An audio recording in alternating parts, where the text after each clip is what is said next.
It really depends on the shot. If I'm working on a really long sequence, like let's say the shot is 600 frames, I might choose smaller beats or segments. If it's a smaller shot, I might just do the whole thing. Like maybe the shot is 100 frames. I might just do a general pass over the whole thing, just to kind of lock it down.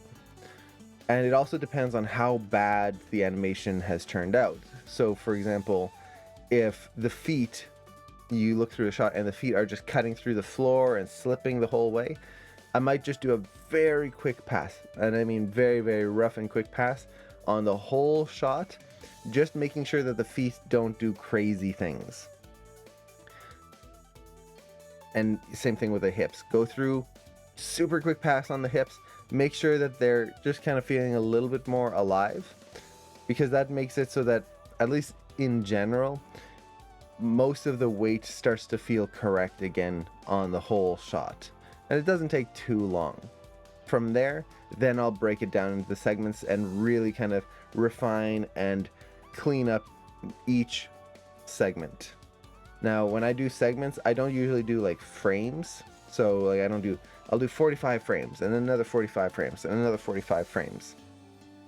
I've done that once in a while, but the main thing I find, and hey, Conky Kong, thanks so much for the sub. 10 months, man.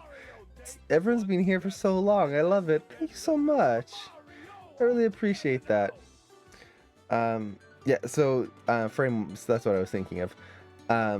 So I don't do like 45 frames or like 20 frame segments, mostly because sometimes you'll do that and the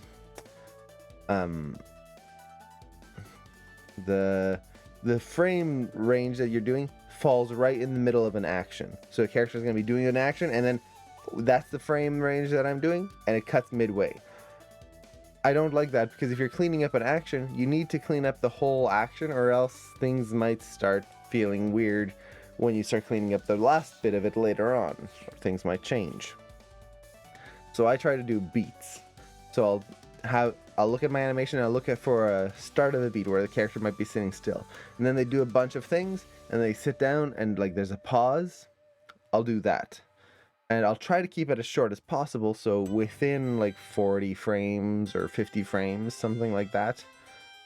But I aim for beats instead. That's just my preference. I know a few animators who do just like, okay, 50 frames, 50 frames, 50 frames regardless.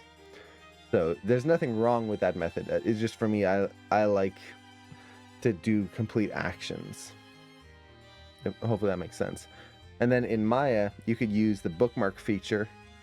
We'll be looking at the review, or the reel here, just a second.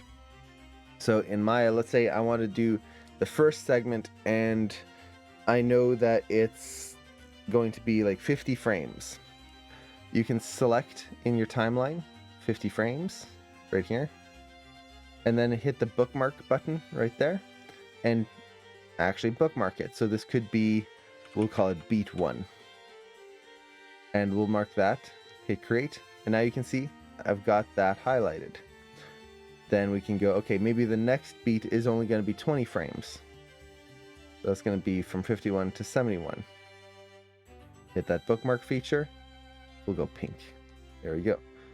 So I can quickly start seeing where my beats are and start cleaning this up nicely. Now the thing with bookmarks that are really nice is if you right click on that line here, you can just hit like frame bookmark.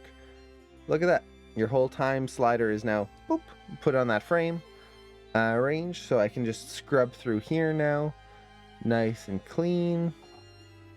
And then I wonder if, yeah, unframe, so you just do that and now it's back to the whole thing.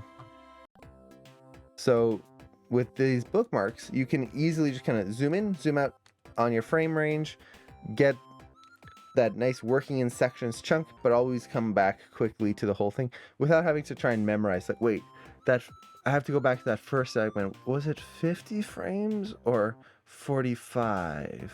And then scrub through and try to find it.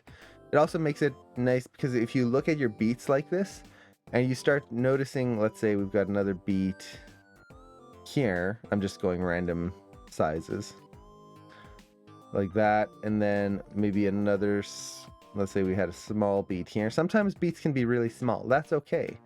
If you have a shot and like the beat, like the character does something, but it's just a quick little thing, this is fine. But if you notice when you're marking out these beats,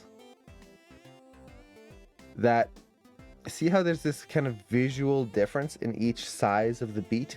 One's long, one's short, one's longer, short, short. That tells you that there's an interesting rhythm to your shot. This is another reason I like the beats version, or the beats method, is that if you mark this out, you can see if your shot is boring. If you're looking at it, every beat ends up being like 50 frames, 50 frames, 50 frames, 50 frames, 50 frames. That's kind of indicated. It indicates that something's a little boring in there. Something is very. It's timed out almost like it's on a metronome. So maybe go in there and adjust your beats a little bit. It doesn't have to be hugely different, but a little bit of difference can make a big difference and make the shot feel more interesting.